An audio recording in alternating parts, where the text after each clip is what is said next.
Hey everybody, it's Matt Shu from Upright Health, and it is now day 6 since I probably tore my meniscus. So if you didn't see the video that I did just a little bit under 24 hours ago, which basically covered up to day 5 of this knee injury, the short story is I was doing a bunch of stuff and a lot of exercise, and I could feel my knee tightening up and feeling funny. I decided finally to squat and just kind of warm up through it, and then I felt my knee go pop, crunch, and squelch mostly, and then clunk into position. And that hurt a lot. I was basically in a lot of trouble for several days. I couldn't really walk. And so what happened was that the pain started out here, then kind of shifted all the way through and across my knee so that it was really pretty noticeable here, and then went down the just to the side of the shin, so along anterior tibialis, all the way to my ankle, making my ankle lock up. I had a lot of trouble walking those first 2 days. I just felt like my knee was really wobbly and hot and on fire. And so what then happened was by Monday, I wanted to work out. So I knew I couldn't do squats. So I thought, well, I'm going to do my upper body stuff, and then for lower body, I'm going to do kettlebell swings. I did kettlebell swings. I think I did like 2 sets of 50 with a light weight. And what happened was I felt a little tightness developing in my right knee, which I thought was odd. I was thinking, well, that's something to pay attention to. I did some stretching, and then also that Monday we did some testing, Josh and I, on how the knee felt and how it performed on tests for meniscus tears, and it didn't perform very well. So when you moved it into flexion, whether you had me lying supine or you had me sitting, or you had me lying face down, the knee just did not do well. It would hit certain points where it's just like, nope, not allowed to go any further. There wasn't really swelling, not anything super bad. There's definitely tenderness all in here, and then just a ton of discomfort in general anytime I had to load on that leg and then try to push. Now, so yesterday, let's see, it was day 5. In the evening, I was stretching for, I would say, roughly 3 hours.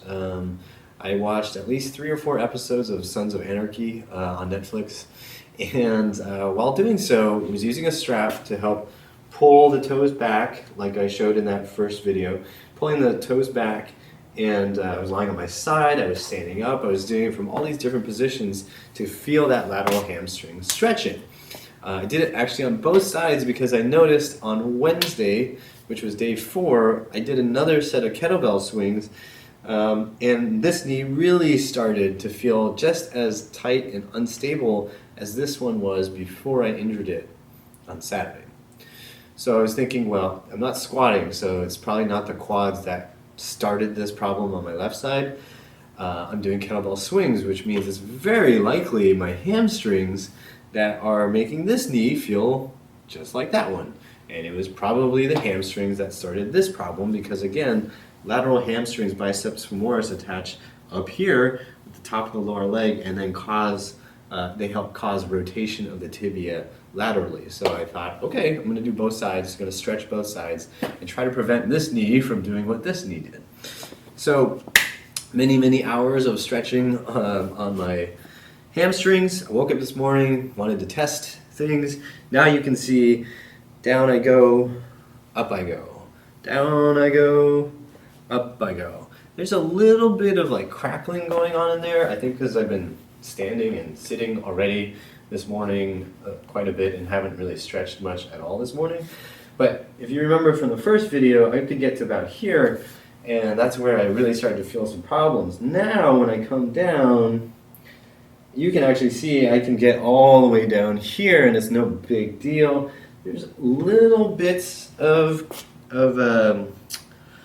don't want to call it pain, but slight tension or like warning signs. I get a little bit where this medial quad attaches, and then I get a little bit at the attachment point of the lateral hamstring, and actually in the tissue of the lateral hamstring, which to me is super exciting because that means we've shifted the pain from inside the joint, which I can't do anything about. I mean, you can't like go digging inside the joint with your fingers to try to make that feel better, right?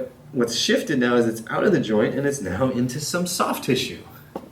If I can keep in soft tissue, I'm golden because I know I didn't rip anything in there. So again, you can see down I go.